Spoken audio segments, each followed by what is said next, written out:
Good morning all students. हमारा जो lesson है वह है मिठाई वाला। कल आपने देखा कि वो मिठाई वाला मुरली लेकर आता है और मुरली के लिए आवाज़ लगाता है। जो चुन्नू मुन्नू की माँ है रोहिणी, वो अपने पति से यानी विजय बाबू से उस मुरली वाले को बुलाने के लिए कहती है और वो मुरली वाले के पास जाता है, पूछता है कितने में दी। जिस प्रकार से हम दुकान में जाते हैं, दुकान में क्या करते हैं उससे सामान के बारे में पूछते हैं कि ये जो सामान है वो कितने का है। विजय बाबू भी उसी प्रकार से करता है और जैसे ही मुरली वाला आवाज़ लगाता है, छोटे छोटे बच्चे उसके पास क्या हो जाते हैं, इकट्ठे हो जाते हैं और वो उनसे मुरली लेने के लिए उतावले रहते हैं। तो ये चीज़ें हमने पढ़ी और मुरली वाला मुझे ये रंग चाहिए, वो कई कलर की मुरलियाँ लेकर आता था, कई प्रकार के रंगों की मुरलियाँ लेकर आता था। उसने विजय बाबू से कहा कि ग्राहक तो ऐसे ही समझते हैं कि जो दुकानदार है वो हमें लूट रहा है, लेकिन यदि आप एक मुरली खरीदोगे तो आपको 2 पैसे में नहीं देंगे।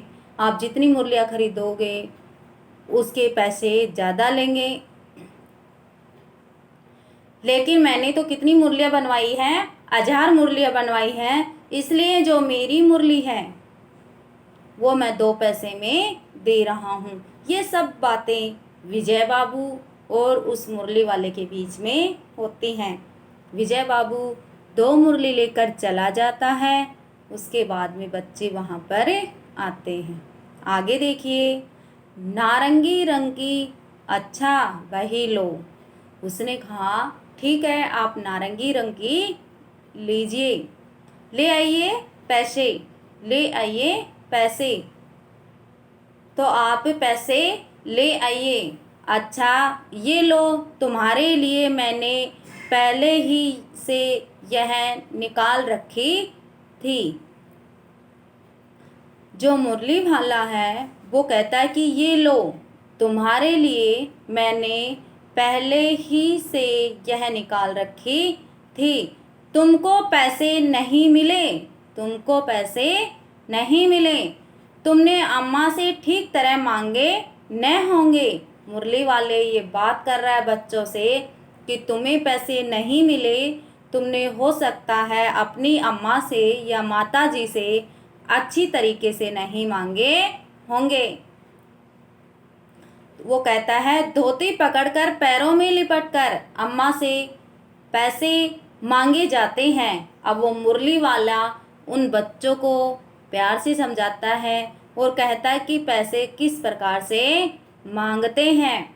तो उसने क्या कहा, धोती पकड़कर पैरों में लिपटकर अम्मा से पैसे मांगे जाते हैं। आप क्या करिए, अम्मा की जो धोती है, साड़ी है, उसको पकड़ लीजिए, उनके पैरों में लिपट जाइए और अम्मा से पैसे मांगे लीजिए। बाबू हाँ फिर जाओ। उस मुरली वाले ने उस छोटे से बच्चे से कहा कि बाबू फिर से जाओ, अब की बार मिल जाएंगे। अब की बार आपको क्या मिल जाएंगे, पैसे मिल जाएंगे। दुअन्नी है, कितनी है, दुअन्नी यानी 2 पैसे। तो क्या हुआ, ये लो पैसे वापस लो, ये लो पैसे वापस लो। किसने, उस मुरली वाले ने बच्चे को पैसे वापस दिए। ठीक हो गया ना हिसाब, किसने कहा, मुरली वाले ने, कि अब आपका हिसाब ठीक हो गया ना, मिल गए पैसे। उसने कहा कि आपको पैसे मिल गए। देखो मैंने तरकीब बताई, तरकीब का मतलब उपाय, तरकीब का मतलब क्या होता है, उपाय। किसने बताया, मुरली वाले ने। किसको बताया, बच्चे को। अच्छा अब तो किसी को नहीं लेना है। उसने बच्चों से पूछा कि अब आप सभी में से किसी को नहीं लेना है ना, सब ले चुके हो। तुम्हारी माँ के पास पैसे नहीं हैं। मुरली वाले ने कहा कि तुम्हारी अम्मा के पास पैसे नहीं हैं। अच्छा तुम भी यह लो।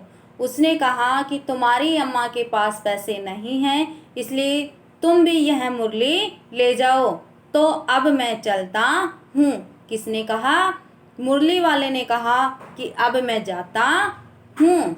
उसने मुरली दे दी उस बच्चे को, क्योंकि उसकी अम्मा के पास पैसे नहीं थे, लेकिन फिर भी उसने उस बच्चे को मुरली दे दी। आज अब इस तरह मुरली वाला फिर आगे बढ़ गया, और मुरली वाला था वो मुरली बेचकर फिर से वो आगे की ओर बढ़ जाता है। तो आपने देखा उसने बच्चों को मुरलियाँ दी, किस प्रकार से एक बच्चे को तरकीब बताई। पैसे नहीं थे, फिर भी उसने बच्चे का मन रखने के लिए उसको मुरली दी। आगे देखिए इसमें, आज अपने मकान में बैठी हुई रोहिणी मुरली वाले की सारी बातें सुनती रही। रोहिणी कौन थी बेटा? रोहिणी उस चुन्नू मुन्नू की माँ थी, और वो अपने ही मकान में बैठकर उस मुरली वाले की बातें सुन रही थी। आज भी उसने अनुभव किया। अनुभव करना यानी महसूस करना, अनुभव करना, महसूस करना। बच्चों के साथ इतने प्यार से बातें करने वाला फेरी वाला पहले कभी नहीं आया। वह सोचती है कि बच्चों से इतने प्यार से बातें करने वाला कोई भी फेरी वाला नहीं आया। फिर वह सौदा भी कैसा सस्ता बेचता है। सौदा का मतलब सामान, सौदे का मतलब क्या होता है बेटा? सामान। कि यानी वो जो सामान है वह भी कैसा बेच रहा है? सस्ते में ही बेच रहा है। भला आदमी जान पड़ता है। भले का मतलब होता है अच्छा आदमी। तो उसने कहा यानी भला मतलब अच्छा, और आदमी इसमें दे रखा है, तो वो कैसा आदमी था?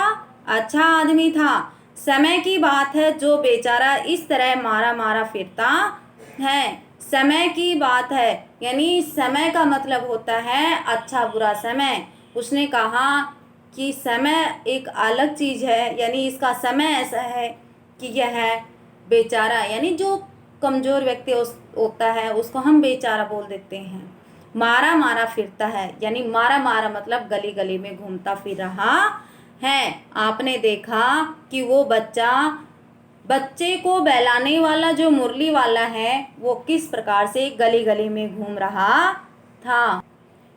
इसके आगे देखिए, पेट जो न कराए सो थोड़ा। आपने देखा है एक दुकान में बैठा व्यक्ति सामान बेचता है, पूरे दिन कूलर पंखे की हवा में रहता है, लेकिन एक फेरी वाला व्यक्ति इतना ही वजन अपने कमर पर या अपने सर पर रखे हुए पूरे दोपहर में, गर्मी में, धूप में, बारिश में, गली गली में आवाज़ लगाते हुए घूमता रहता है। तो उसने कहा पेट जो न कराए थोड़ा सा। पेट का मतलब होता है भूख, यानी यदि व्यक्ति का जो पेट है इसमें भूख नहीं लगे तो कोई कार्य न करे। इसी समय मुरली वाले का क्षीण स्वर दूसरी निकट की गली से सुनाई पड़ा।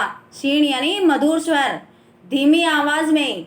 वह जो आवाज थी वह किसकी थी? मुरली वाले की। और मुरली वाला फिर से बोल रहा था, बच्चों को बहलाने वाला मुरलिया वाला। उसने देखा कि जो मुरली वाला है वो फिर से दूसरी गली में, निकट यानी पास की दूसरी गली में आवाज़ लगा रहा था कि बच्चों को बहलाने वाला मुरलिया वाला, यानी जो मुरली वाला है वो दोबारा आ गया है। ठीक है, आपने देखा। इसके बारे में वो रोहिणी है फिर सोचती है, किसके बारे में? उस मुरली वाली के बारे में। रोहिणी इसे सुनकर मन ही मन कहने लगी, और स्वर कैसा मीठा है इसका। रोहिणी अपने मन में विचार कर रही है कि इसका जो मुरली वाला है, इसका जो स्वर है, आवाज़ है, यह कितनी मीठी है। बहुत दिनों तक रोहिणी को मुरली वाले का वह मीठा स्वर और उसकी बच्चों के प्रति वे स्नेह सिक्त बातें याद आती रही। बहुत दिनों तक रोहिणी यानी उस रोहिणी चुन्नू मुन्नू की माँ को उस मुरली वाले की जो मीठी आवाज़ थी वह और बच्चों के प्रति जो स्नेह से प्रेम से जो पूर्ण जो प्यार था उन सभी की बातें याद आती रही। महीने के महीने आए और चले गए। महीने के महीने आए और चले गए यानी जो खिलौने वाला बनकर आता था वो 6 महीने बाद में आया, इसलिए वो सोचती है कि ये सब चीज़ें बहुत याद आती थी। बच्चों को प्रेम से चीज़ें देना, उसकी मीठी आवाज़ बहुत महीने बाद में हमें सुनाई पड़ी है। फिर मुरली वाला न आया, धीरे धीरे उसकी स्मृति भी क्षीण हो गई और वो मुरली वाला फिर नहीं आया और धीरे धीरे उसकी स्मृति यानी याद, क्षीण यानी कमज़ोर, उसकी याद भी क्या हो गई, कमज़ोर हो गई।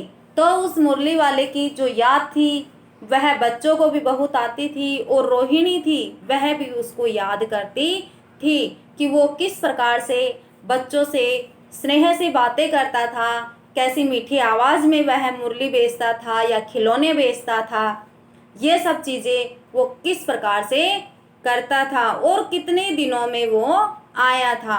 ये सब यादें उस रोहिणी की धीरे धीरे कमज़ोर होती चली गई। तो आपने पढ़ा कि जो मुरली वाला था वो किस प्रकार से बच्चों को सामान बेचता है और चला जाता है। रोहिणी उसके बारे में किस प्रकार के विचार याद आते हैं, उसको कैसे विचार लेके आती है मन में, ये चीज़ें हमने इस पैराग्राफ में पढ़ा। आगे का हम कल पढ़ेंगे। थैंक यू बच्चों।